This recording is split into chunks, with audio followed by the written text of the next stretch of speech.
Ang tanong, Mr. Gallego, bakit nandito ka sa Pilipinas?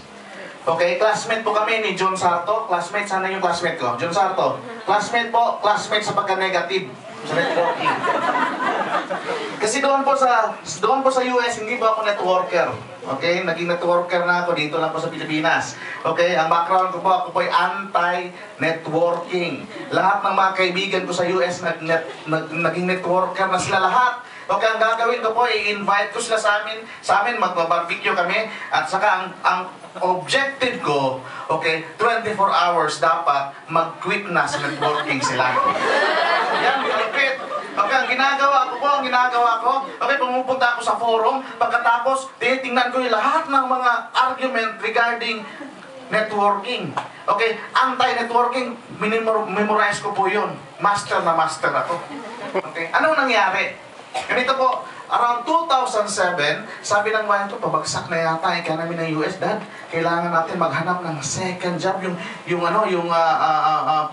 hindi natin hihintayin na ma-fire tayo sa trabaho. Sabi ko, that's a good idea. Ano bang magandang trabaho? Okay, nasa IT ako, yung wife ko nasa opisina. Okay, at that time, pabagsak na economy ng US. Sabi ko, ito, ganda. Ito, isa sa field na hindi mawala ng trabaho. Ano yon? Nursing. Okay, sa medical field po. Sabi ng wife, aral tayo ng nursing para just in case, okay, just in case mawalan tayo ng trabaho, okay, patuloy pa rin, mayroon tayong income, mayroon tayong panghanap, pangbuhay ng pamilya. Okay? To make a story short, nag-research ako, ang mahal-mahal ng nursing sa US. Okay, alam niyo ba magkano yung course sa US po, sa California? Okay, 5 million pesos. So, 5 million yung wife ko, 5 million sa akin. Magkano total? 10 million. Pero alam ko sa Pilipinas, mga around 1 million lang. Okay? 1 million lang sabi ko sa wife ko. 2 million budget. Sa akin, 2 million. Okay? 4 million. Mayroon ka pang tutor at that time, 2007. Natandaan mo ba yung mga doktor natin nag-aral ng nursing at that time? 2007, 2008. So, ang nangyari po, to make the story short, okay, nalawa ko sa company ko, pumunta kami ng Pilipinas para mag-aral ng nursing. A few months before ako babalik sa California, may tumawag sa akin. May tumawag sa akin from Quezon. College friend ko, hindi kami nakita for more than 15 years. Tumawag sa akin, sabi niya, Men! Sabi ko, sino to? Men! Sabi niya, Men! Bakit Men? Tawag mo yan, tawag natin, no? College pa tayo. Sabi niya, Men! Kumusta naman, Men? Kumusta yung income mo, Men? Ganun ka agad ang intro. Parang narinig ko na ito, ha? Pero, kumusta naman yung income mo? Okay naman, pabalik na ako ng US. Sabi, Men, gusto mo ba ng sideline income? Pangbili ng gatas ng anak mo? Sabi ko, loko to. Pangbili ng gatas? Kaya kung mabili ng gatas, hindi niya alam, mayroon akong sweldo, dollars yung sweldo, kasi connected pa rin ako sa company. Remote access lang yung ginagawa ko. Okay? Pagkatapos in-explain niya sa akin, okay, in-explain niya sa akin, and ang ending, sabi ko, Men, networking yan, no? Okay, ang tagal ng sagot, yes, Man. Sabi, Men, punta ka lang ng Davao, bilihan kita ng ticket, mag-reunion tayo, huwag na yung networking, hindi yan, hindi ko gusto yung networking. Okay. Alam niyo yung fishbowl strategy? Yung dinudugtong-dugtong. Mayroon ako isang leader dito, master niya fishbowl strategy. Yan ang ginawa sa akin. Bakit? 2 weeks after niyan, tumawag ulit sa akin.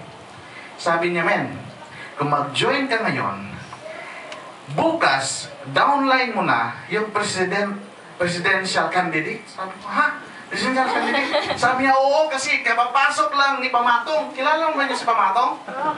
Yes, Pamatong? Okay? Si Atty. Pamatong, sabi niya, si Atty. Pamatong, Men, tatakbo yan ng presidente dito sa Pilipinas, downline mo na, pumasok na. Sabi ko, oo. Sige, pasok na ako.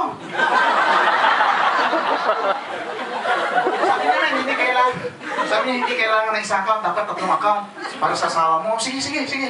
Okay? Itong nangyari, 2 days after, nakita ko sa newspaper si Pamatong nakulong.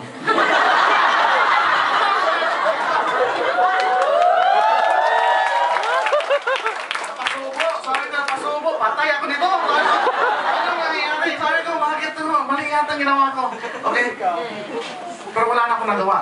To make the story short, wala akong experience po, isang newbie. Sino pa mga newbie dito? Yung walang experience? Yung first timer, marami, okay? Okay? Yan po ako noon. Okay? Yan po ako noon. When I started this kind of business, newbie, ang ginawa ko lang po is ganito. Nag-aral ako. Okay? In the absence of experience po, ang ginawa ko, nagpunta ako ng forum, nagbasa ako ng mga books, nagtanong ako sa mga taong successful sa business. Okay? Ang ginawa ko yung business sa previous company, okay, and na-amaze ako, okay? Kasi po, ang idea ko noon is viral marketing, virus. Okay, virus. Kung isip ko in theory, once ang isang tao malagyan ng virus, okay, ma-infect lahat. Okay? In fact, sabi ko, okay, ang dami kong lalagyan ng virus ito. Okay? And in a matter of 4 years po, okay, actually, in 1 year's time, I decided not to go back to the US, but to stay in the Philippines. Because dito po, mayroon green pastures. Sinasabi ko noon, sabi ko, pumunta kami ng US, okay, because nandun yung greener pasture. Okay, pero dito po, ano nakasulat dun sa ano natin? Okay, in Sante Barley, okay, the grass is greener in Sante Barley. Okay, balikin po natin.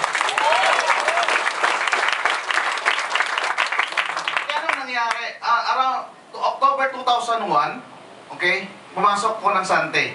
No.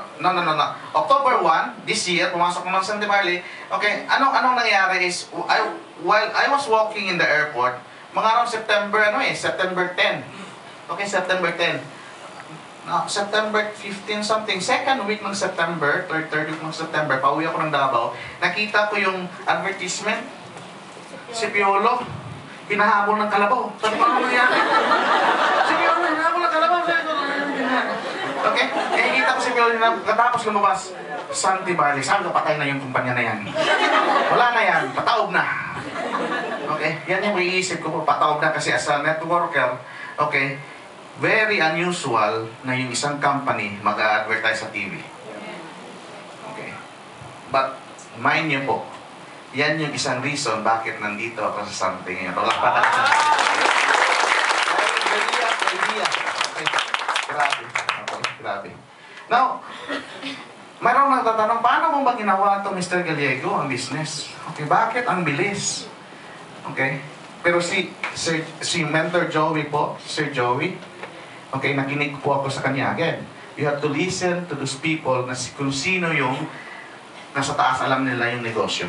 Okay? Ang sabi niya sa akin, bro, huwag kang madali ha. Huwag kang madali. Bilisan mo lang. So ginawa ko, hindi ako nagmamadali. Okay? Nag-study ako sa system. Inintindi ko kung ano yung system, ano yung product. Pagkatapos, okay, gumigising ako ng 7 o'clock para mag-ESBP hanggang 11 o'clock. Yan ang pong ginagawa ko. And that's one of the secret. Bakit in 1 month's time, na-hit ko kagad ang 100 leads?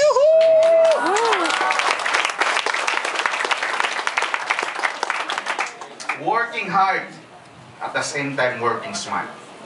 Yung iba kasi sinasabi working smart. Ang problema doon sa working smart is parang tatamad-tamad ka. Smart naman ako eh.